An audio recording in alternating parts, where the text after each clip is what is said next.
प्यारे बच्चों, फिजिक्स के आज थ्योरी के लगभग आखिरी हम लेक्चर में पहुंच चुके हैं, विद्युत धारा चैप्टर के, जिसमें हम लोग आज सीखेंगे व्हीटस्टोन सेतु के बारे में। व्हीटस्टोन ब्रिज क्या होता है, ठीक है ना। तो एक साइंटिस्ट थे जिनका नाम व्हीटस्टोन था। उन्होंने सन 1842 में किसी भी चालक का प्रतिरोध ज्ञात करने के लिए यह नियम प्रतिपादित किया था। उन्होंने क्या बताया कि अगर हम चार प्रतिरोधों को किसी चतुर्भुज की चार भुजाओं में जोड़ करके उसके एक विकर्ण में धारा मापी तथा दूसरे विकर्ण में एक बैटरी से कनेक्ट कर दें, सेल से कनेक्ट कर दें, और उन चारों प्रतिरोधों का उन्होंने एडजस्टमेंट इस प्रकार से बनाया हुआ था कि धारा मापी से बहने वाली धारा का मान 0 हो जाए, तो पहली दो भुजाओं के प्रतिरोधों का अनुपात अगली दो भुजाओं के प्रतिरोधों के अनुपात के बराबर होता है। बात समझ में नहीं आई? फिर से समझिए। बात है 1842 की। व्हीटस्टोन नाम के एक साइंटिस्ट थे। उन्होंने क्या किया कि चार प्रतिरोधों को लिया। एक प्रतिरोध ये हो गया, एक प्रतिरोध ये हो गया, एक प्रतिरोध ये हो गया और एक प्रतिरोध ये हो गया। ये चतुर्भुज बन गया कि नहीं बन गया? उन्होंने चतुर्भुज की चार भुजाओं में इन प्रतिरोधों को जोड़ दिया और इसके एक विकर्ण में ला करके उन्होंने क्या जोड़ दिया? बैटरी जोड़ दी, और दूसरे विकर्ण में ला करके उन्होंने क्या कर दिया? धारा मापी से कनेक्शन कर दिया। अब इन प्रतिरोध के मानों को इस प्रकार से, मान लीजिए प्रतिरोध के नाम है PQRS। इन प्रतिरोध के मानों को इस प्रकार से एडजस्ट किया जाता है कि गैल्वेनोमीटर से बहने वाली करंट की वैल्यू 0 हो, धारा मापी से कोई करंट प्रवाहित ना हो। तो इन दोनों प्रतिरोधों का अनुपात P/Q इज इक्वल टू इन दोनों प्रतिरोधों के अनुपात के बराबर होता है। 2 दिन बारिश में भीग जाने के कारण थोड़ा गला मेरा बैठ चुका है, इसलिए आवाज क्लियर नहीं आ रही है। तो P/Q इक्वल टू R/S होता है। ये बात समझ में आपको आ गई है? यही व्हीटस्टोन ने कहा है और इसी को हम लिखेंगे, इसी को हम समझेंगे। आई बात समझ में? तो चलिए लिखिए। देखिए, ये व्हीटस्टोन सेतु का नियम मैंने लिख दिया है। इस नियमानुसार यदि चार प्रतिरोधों को किसी चतुर्भुज की चार भुजाओं में जोड़कर उसके एक विकर्ण में धारा मापी तथा दूसरे विकर्ण में सेल व कुंजी जोड़ दिया जाए और प्रतिरोधों के मान को इस प्रकार व्यवस्थित किया जाए कि धारा मापी से बहने वाली धारा 0 हो, तो P/Q बराबर R/S। जैसा कि डायग्राम में आपको हमने दिखाया था। अगर आप कहें तो मैं डायग्राम फिर से बनाए दे रहा हूं।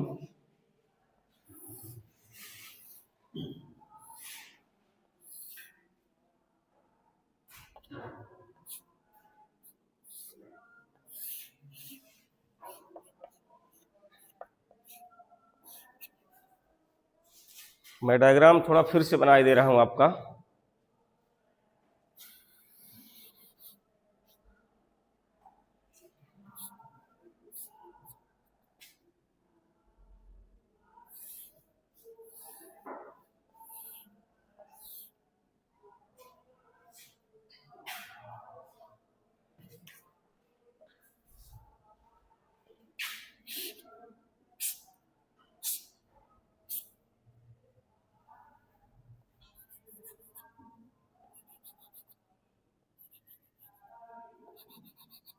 ये चार प्रतिरोध ले लिए, है ना।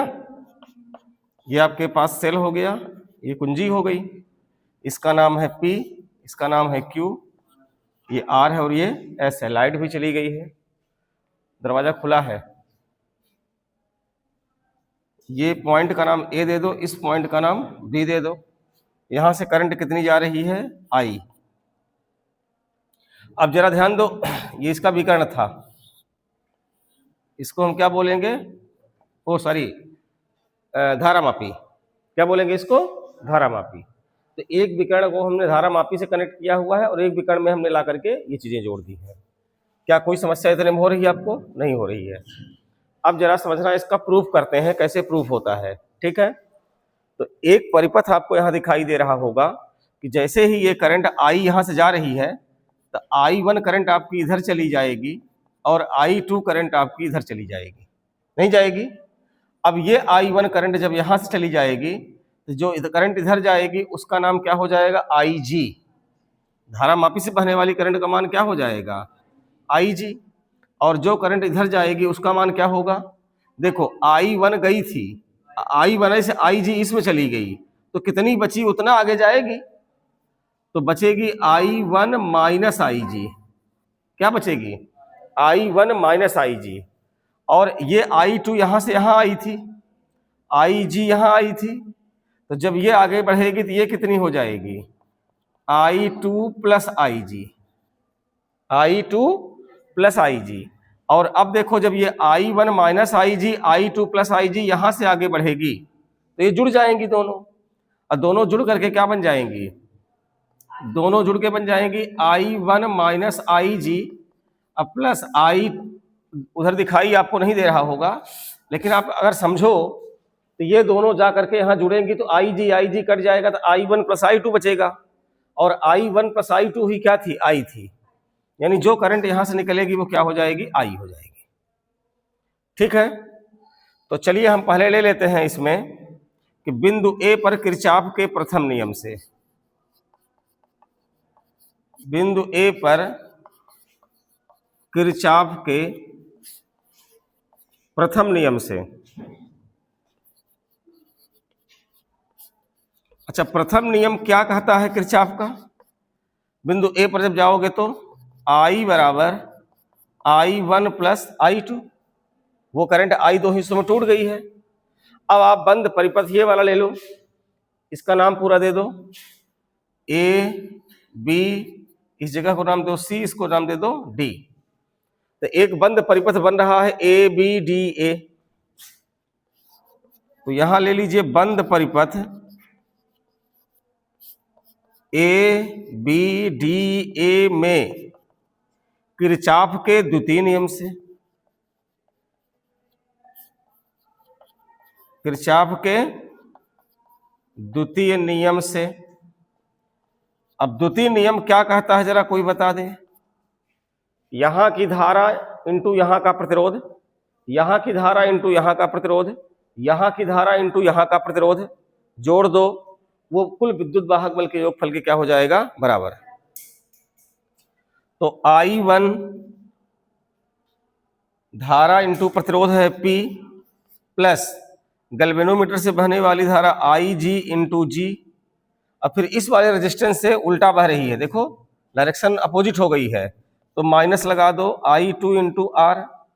कुल विद्युत वाहक बल है ही नहीं वहां कहीं भी, यहां आपको बैटरी कनेक्शन, सेल का कनेक्शन दिखाई दे रहा है, तो EMF का काम खत्म है वहां पर। अब जब गैल्वेनोमीटर से करंट नहीं बहती है तभी ये काम करता है, और उसको हम बोलते हैं, जब गैल्वेनोमीटर से करंट फ्लो ना हो तो हम कहेंगे कि हमारा सेतु संतुलन में है। सेतु किस में है, हाँ नीचे दिखाई दे रहा है, क्या देखो, संतुलनावस्था में है, सेतु की संतुलनावस्था में, संतुलनावस्था में IG बराबर क्या हो जाएगा, 0। धारा मापी से बहने वाली करंट का मान क्या हो जाएगा, 0। तो इस करंट को यहां तुम 0 लिखोगे तो तुम्हारे पास क्या बचेगा, अतः तुम्हारे पास बचेगा I1P बराबर I2R, समीकरण 1। कैसे, ये 0 हो जाएगा, I2R माइनस का उधर चला जाएगा। पुनः बंद परिपथ, परिपथ का नाम उधर वाला BCDB, BCDB में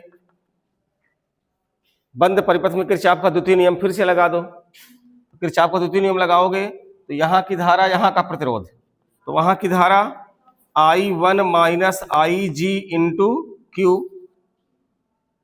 अब डायरेक्शन ध्यान देना, डायरेक्शन पलट रही है, जब ये ऐसे आ रहा है इसकी डायरेक्शन उल्टा हो गई, तो minus I2 plus IG into R। अब फिर इधर गए, डायरेक्शन फिर पलट गई, तो माइनस IG इंटू G। अब कुल विद्युत वाहक बल दिखाई नहीं दे रहा है तो उसको क्या कर दोगे, 0। क्या कर दोगे, 0। अब वही सेतु के संतुलनावस्था में, सेतु के संतुलनावस्था में, संतुलनावस्था का मतलब क्या है बच्चों? संतुलनावस्था का मतलब यह होता है कि जब धारामापी से कोई भी धारा प्रवाहित ना हो तो उसे हम कहेंगे कि सेतु हमारा किस में है? संतुलन में है। और संतुलनावस्था में हमने बताया है कि आई जी का मान 0 होता है, तो आई जी का मान 0 यहां भी कर दो, आई जी का मान 0 यहां भी कर दो, आई जी का मान 0 यहां भी कर दो, तो यहां क्या मिलेगा आपको? I1 into Q minus I2 into R. कुछ गलत हो रहा है क्या? आर नहीं है, यहां यस है, अभी गलती हो जाती, वहां पर क्या था? प्रतिरोध यस है, इज इक्वल टू क्या हो जाएगा? 0। I2 यस को उधर भेज दो तो I1 क्यू बराबर क्या हो जाएगा? I2 यस समीकरण 2। अब आप समीकरण 1 में समीकरण 2 से भाग कर दो, समीकरण 1 भागे समीकरण 2, तो क्या है ऊपर? I1P, नीचे क्या है? I1Q, ऊपर क्या है? I2R, नीचे क्या है? I2S। I1 से I1 कट गया, I2 से I2 कट गया, तो आपको क्या मिला? आपको मिला P/Q इक्वल R/S। और यही तो व्हीटस्टोन सेतु का सिद्धांत है कि अगर सेतु संतुलन में रहेगा तो इन दोनों भुजाओं के प्रतिरोधों का अनुपात इन दोनों भुजाओं के प्रतिरोधों के अनुपात के बराबर होता है। मैंने जितना छोटा से छोटा डेरिवेशन इसका हो सकता था उतना छोटा करके आपको दिया हुआ है। आप एक बार 2 बार इसको रिवाइज करके देखेंगे, अवश्य आपसे बनेगा। नोट कर लीजिए। आज स्वास्थ्य इतना गड़बड़ है कि बोल ही नहीं पा रहे हैं। नेक्स्ट हम देखेंगे कि व्हीटस्टोन सेतु से संबंधित कुछ तथ्य, इसी पर आधारित कुछ बातें हैं। जैसे हमने अभी भी बनाया था व्हीटस्टोन सेतु के बारे में,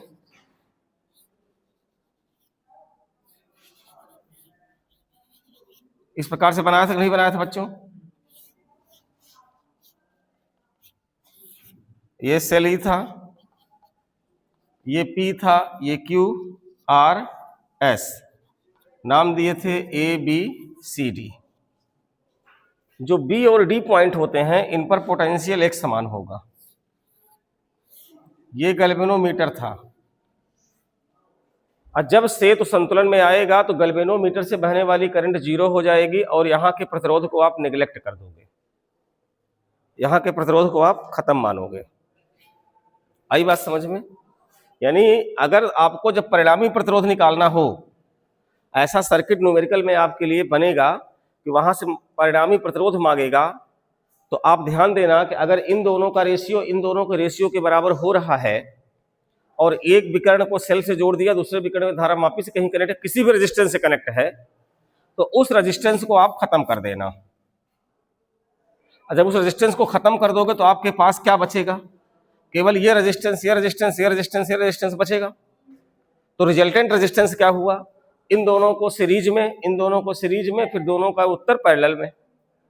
तो सीरीज में उत्तर क्या हो जाएगा? ये P प्लस क्यू, प्रतिरोध सीधे जुड़ता है ना, तो P प्लस क्यू, ये क्या हो जाएगा? R plus S.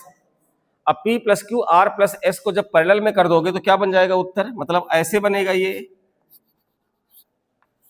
ये सर्किट ऐसे बन जाएगा आपका। ये वाला कितना हो गया? P प्लस क्यू, ये वाला कितना हो गया? R plus S. अब इनका जब पैरेलल निकालोगे तो पैरेलल के लिए फार्मूला क्या लगाओगे? 1/r डैश बराबर 1/P plus Q plus 1/R plus S. इसका एलसीएम ले लोगे तो क्या हो जाएगा? ये ऊपर चला जाएगा, तो R प्लस एस अब प्लस P प्लस क्यू, और नीचे P plus Q into R plus S. नहीं बनेगा ऐसा? तो यहां से रिजल्टेंट रेजिस्टेंस क्या आ जाएगा? ये पलटी मार दो इसको, P plus Q into R plus S अपान P plus Q plus R plus S. ये होता है व्हीटस्टोन ब्रिज। जिसके सवाल जब आएंगे तो आपको बहुत लंबा नहीं करना है, उसको खींचना है। आप ये रिजल्टेंट जानते रहिएगा कि इनके रेजिस्टेंस, इस सर्किट का रिजल्टेंट रेजिस्टेंस क्या होगा।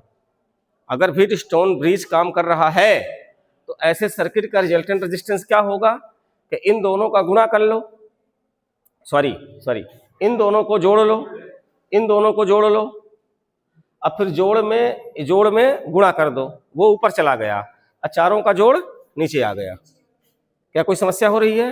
नहीं हो रही है। अच्छा, यहां से एक बात और समझ लीजिए, व्हीटस्टोन ब्रिज में आप लोग एक बात और समझ लीजिए, इसके कुछ एग्जाम्पल हैं। मीटर सेतु है, पोस्ट ऑफिस बॉक्स है और कैरी फास्टर सेतु है। कभी कभी पूछ लेता है कि इसके कुछ एग्जाम्पल बताइए, तो मीटर सेतु, पहले के सिलेबस में मीटर सेतु हम लोग पढ़ाते थे बच्चों को। पोस्ट ऑफिस बॉक्स, अब तो 12वीं के सिलेबस से इसको गायब कर दिए हैं, पहले पोस्ट ऑफिस बॉक्स भी था। कैरी फास्टर सेतु, कैरी फास्टर तो नहीं था, लेकिन ये ग्रेजुएशन में था कैरी फास्टर।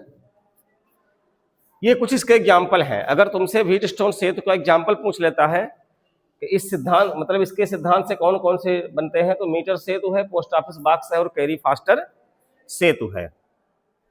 अभी जो आपको ये बात बताई गई है ना, ये लग रहा होगा क्या बताए हैं, जब न्यूमेरिकल करेंगे तब आपको समझ में आएगा कि इसका कितना बड़ा रोल है।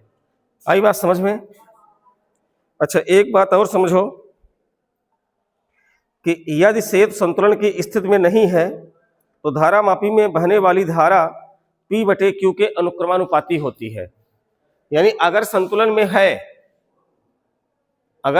में है तब तो इसकी करंट 0 हो जाएगी, लेकिन अगर इनका रेशियो इनके रेशियो के बराबर नहीं है तो इसमें जो बहने वाली करंट IG है ना, तो IG is directly proportional to P/Q। यानी इन दोनों का रेशियो अगर ज्यादा है तो करंट ज्यादा बहेगी, इन दोनों का रेशियो अगर कम है तो IG से करंट कम बहेगी। जैसे समझो, मान लीजिए कि मैंने इस प्रकार से, क्या समझाएं, ज्यादा खिंच जाएगी क्लास, इसको छोड़ देते हैं। मान लीजिए यहीं पर समझो कि इसका 10 ओम है, इसका 5 ओम है, तब इसमें से कितनी करंट बहेगी? वो I1 है। अब एक बार इसका 20 ओम है, इसका 5 ओम है, और तब जो करंट बहेगी वो I2 है। तो कौन सा ऑप्शन सही होगा? I1 बराबर I2, I1 greater than I2, I1 less than I2। तो देखो, जब ये 20 था, ये 5 था, तो 20 और 5 का रेशियो 4 आया। जब ये 10 था, ये 5 था, 10-5 का रेशियो 2 आया। रेशियो अगर ज्यादा होगा तो ये बहने वाली करंट ज्यादा होगी, इनका रेशियो अगर कम होगा तो बहने वाली करंट कम होगी। यानी I2 ग्रेटर देन क्या हो जाएगा? I1। और अगर हम समझें कि जो ये मीटर सेतु होता है, इसके प्रयोग में दिया गया है, तो यहाँ पर हम बहुत बड़ा रेजिस्टेंस हो या बहुत छोटा रेजिस्टेंस हो, एक मतलब फिक्स साइज के रेजिस्टेंस की वैल्यू को डिटरमाइन कर सकते हैं। बहुत लार्ज और बहुत स्मॉल रेजिस्टेंस को हम उसमें कैलकुलेट नहीं कर सकते हैं। आई बात समझ में? और अभी हाल ही में एक क्वेश्चन ये पूछ लिया था कि व्हीटस्टोन सेतु की सुग्राहिता कब अधिक होती है। हाल ही में एक क्वेश्चन भी आया था व्हीटस्टोन सेतु की सुग्राहिता के बारे में। तो इसकी सुग्राहिता अधिकतम तब बताई गई है, सेंसिटिविटी इसकी, कि जब इन चारों प्रतिरोधों का ऑर्डर सेम हो, यानी कि P बराबर, Q बराबर, R बराबर S। अगर चारों प्रतिरोधों की क्रम एक समान है तो इसकी सुग्राहिता अधिकतम होती है। सुग्राहिता क्या होती है? अधिकतम होती है। कब? जब चारों प्रतिरोधों के क्रम एक समान होते हैं तब। तो चलिए एक आध सवाल आपको करके दिखा ही देते हैं। जैसे कि देखिए, ये क्वेश्चन आया है कि A और C के बीच रिजल्टेंट रेजिस्टेंस ये मांग रहे हैं। क्या मांग रहे हैं? A और C के बीच रिजल्टेंट रेजिस्टेंस क्या होगा। अब देखो, ये तुमको व्हीटस्टोन जैसा अभी कुछ समझ में नहीं आ रहा है, लेकिन अगर तुम इस तार को पकड़ करके थोड़ा सा ऐसे खींचो, देखो, जब इसको पकड़ के लाओगे, इधर करोगे, तो ये क्या बन जाएगा? ये तुम्हारा, देखो ध्यान से देखो, जब ऐसे जाएगा तो ये हो जाएगा तुम्हारा ऐसे करके एक रेजिस्टेंस, ये वाला, ये दोनों हिस्से ऐसे दिखाई देंगे, नहीं दिखाई देंगे? जो ये जुड़ा हुआ है वो कुछ ऐसे दिखाई देगा, नहीं दिखाई देगा? और जो इधर जुड़ा हुआ था ये वाला, तो वो आपका ऐसे दिखाई देगा, नहीं दिखाई देगा। और जो ये नीचे वाला दिखाई था तो ये भी ऐसे रहेगा। ये देखो, ये चला गया वहाँ, 80 चला गया यहाँ, ये सी बन गया, ये ए बन गया, ये बी बन गया, ये डी बन गया। अब डायग्राम मॉडिफाइड होकर ऐसा बनेगा कि नहीं बनेगा? और इसकी वैल्यू 3 थी, इसकी भी 3 थी, इसकी भी 3 थी, इसकी भी 3 थी। अब देखो क्या इनका रेशियो इनके रेशियो के बराबर है? 3/3 कितना होगा? 1। 3/3 कितना होगा? 1। बराबर है, बराबर है, यानी व्हीटस्टोन ब्रिज काम कर रहा है, यानी सेतु संतुलन में है। सेतु किस में है? सेतु संतुलन में है। तो हमने बताया था ये वाला खत्म हो जाएगा। जब ये वाला खत्म हो जाएगा तो ये दोनों किस में आ गए? सीरीज में। अब क्या मांगा है? रिजल्टेंट ना।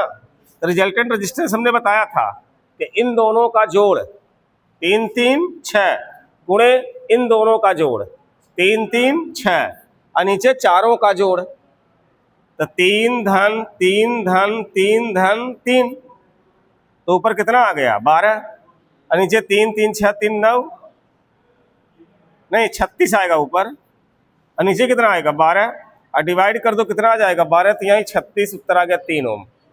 जो थोड़ी देर पहले आपको फार्मूला बता रहा था मैं, उस फार्मूले के हिसाब से सवाल सॉल्व हुआ कि नहीं सॉल्व हुआ? आई बात समझ में? इसीलिए वो फार्मूला आपको सिखाया जा रहा था।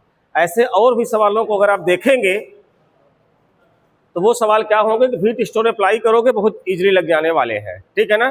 कल की क्लास में टोटल हम न्यूमेरिकल देखने का प्रयास करेंगे, जिसमें किरचॉफ लॉ से बेस्ड कुछ न्यूमेरिकल रहेंगे, कुछ व्हीटस्टोन ब्रिज से बेस्ड न्यूमेरिकल रहेंगे। ठीक है, आज के लिए इतना ही करते हैं। धन्यवाद।